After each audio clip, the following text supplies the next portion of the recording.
अस्सलाम वालेकुम दोस्तों, आगे बढ़ने से पहले आपको बता दें ये वीडियो मालूमात से भरपूर है और इंतहाई दिलचस्प भी है। सबसे गुजारिश है एंड तक लाजमी देखिएगा। So let's start. मॉस्को 4 अगस्त 1945 में दूसरी आलमी जंग का यूरोपीय बाब ख़त्म हो चुका था।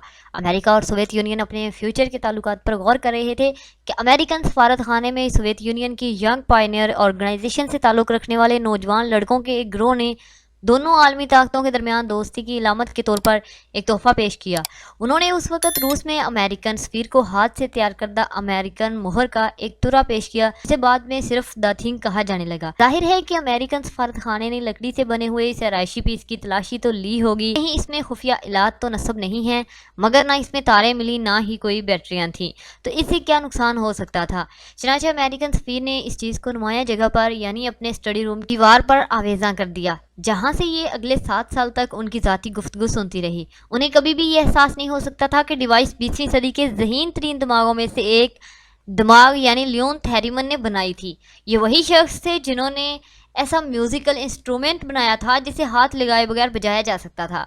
लियोन अमेरिका में अपनी अहलिया के साथ रहते थे, मगर फिर 1938 में सोवियत यूनियन वापस लौट आए। उनकी अहलिया ने बाद में बताया कि लियोन को अगवा किया गया था, लेकिन कुछ भी हो उन्हें फौरन ही एक जेल कैंप में काम से लगा दिया गया, जहां उन्हें सुन सकने वाली दीगर डिवाइसेस के साथ साथ द थिंग डिज़ाइन करने के लिए मजबूर भी किया गया। कुछ अरसे बाद अमेरिकन रेडियो ऑपरेटर्स ने पाया कि अमेरिकन सफ़ीर की गुफ्तगू हवा की लहरों पर नशर हो रही है, मगर ये नशरियात काफ़ी नाकाबिले पेशगोई थीं। रेडियो की लहरें कहाँ से नशर हो रही हैं, ये जानने के लिए जब सफारत खाने की तलाशी ली गई तो कोई खुफिया आला नहीं मिल रहा था। इस राज की तलाश में अभी मजीद कुछ अरसा लगने वाला था। सफ़ीर की गुफ्तगू सुन सकने वाली डिवाइस द थिंग के अंदर थी, और ये एक इंतहाई सादा सा एंटीना था जिस पर एक चांदी की जिल्ली चढ़ाकर माइक बना दिया गया था और एक छोटे से खाने में छुपा दिया गया था। इसमें ना तो कोई बैटरी थी और ना ही तवानाई का कोई दूसरा जरिया था, क्योंकि द थिंग को इसकी ज़रूरत ही नहीं थी। जब सोवियत साइंसदान अमेरिकन सफारत खाने की जानिब से रेडियो लहरें फेंकते तो ये डिवाइस बहाल हो जाती। ये अपनी जानिब आने वाले सिग्नल से तवानाई हासिल करती और गुफ्तगू वापस नशर करती।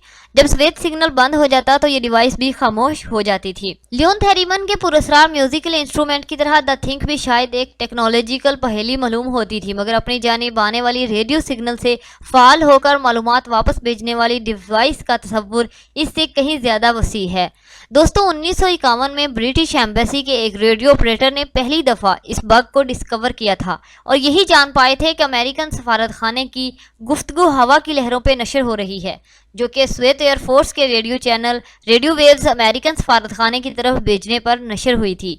जिसके बाद उसकी इन्वेस्टिगेशन शुरू हुई और अमेरिकन सफारत खाने की तलाशी के बाद जब ये डिवाइस ना मिल सकी, उन्होंने अमेरिकन सफारत खाने में सिग्नल जनरेटर और रिसीवर की मदद से इसे ढूंढने की भरपूर कोशिश की, लेकिन फिर भी ये डिवाइस ना मिल सकी। जिसके बाद फेडरल ब्यूरो ऑफ इन्वेस्टिगेशन बरतानिया की मशहूर मार्कोनी कंपनी और MI5 काउंटर इंटेलिजेंस ऑफिसर्स इस डिवाइस को ढूंढने के लिए हायर किए गए, जिन्होंने 1800 मेगाहर्ट्ज ट्यून पर रेड सेल की इस मोहर में डिस्कवर किया था। डिवाइस जिसे द थिंग कहा जाने लगा, ये इंतहाई पतली थी और इस डिवाइस के दरियाफ्त होने के बाद इसको एग्जामिन और एनालिसिस करने के बाद बरतानिया और अमेरिका ने अपनी अपनी लिसनिंग डिवाइस भी बनाना शुरू कर दी और उस वक्त से लेकर अब तक ये डिवाइस जदीद से जदीद तर होती गई और आज इसी टेक्नोलॉजी को RFID कहा जाता है, यानी रेडियो फ्रिक्वेंसी आइडेंटिफिकेशन। ये ऐसे ट्रांसमीटर है जो तकरीबन चावल के दाने के बराबर होते हैं और इनमें कोई बैटरी नहीं होती, सेम द थिंग की तरह।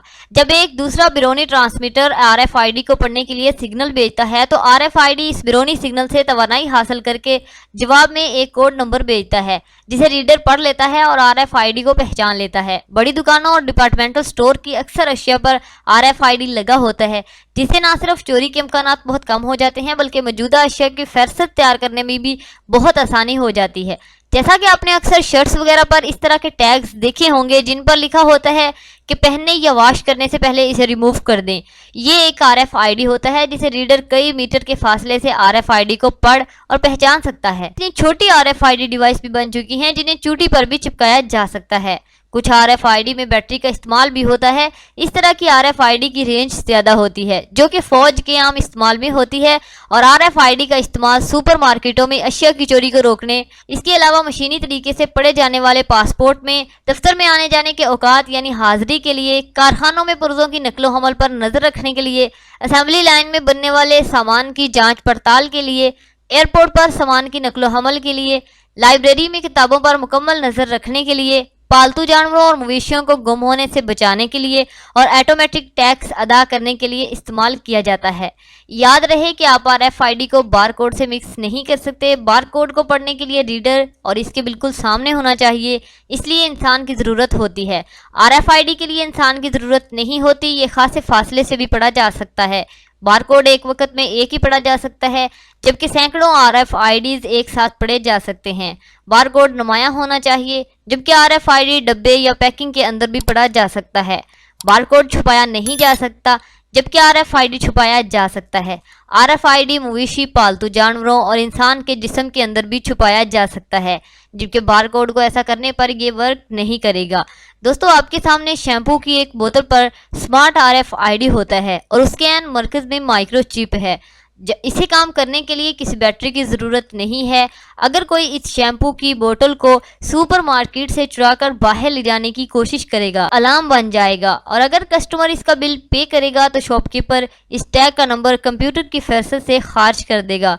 और दोस्तों, RFID की अपनी कीमत सिर्फ 15 सेंट होती है, लेकिन इसके फ़ायदे ख़ास तौर पर आज के दौर में बहुत ज़्यादा हैं। अब आते हैं सबसे अहम बात पर।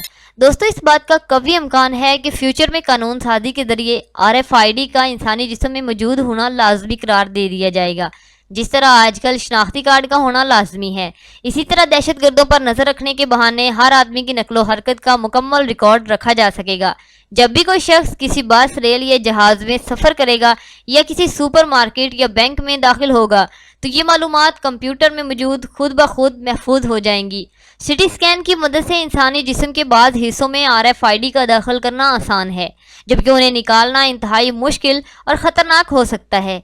इंसान की गर्दन में नस्ब किए जाने वाले RFID में मौजूद महज चंद मिलीग्राम का शिप चार्जर ज़रूरत पड़ने पर इसे रिमोट कंट्रोल या रीडर की मदद से ट्रिगर भी किया जा सकता है, जो कि इस इंसान को हमेशा के लिए फालिजदा बना सकता है। इस बात की कोशिश जारी है कि RFID को मसनूई इशारों से पढ़े जाने के काबिल बना दिया जाए, लेकिन अभी तक कोई कामयाबी नहीं मिल सकी। कोविड पासपोर्ट के लिए माइक्रोचिप्स बनाने वाली कंपनी का कहना है कि इंसानों में RFID लगना शुरू हो चुका है। जैसा कि आप इस तस्वीर में भी देख सकते हैं कि एक आदमी के हाथ में RFID टैग दाखिल करने के फौरन बाद का मंजर है।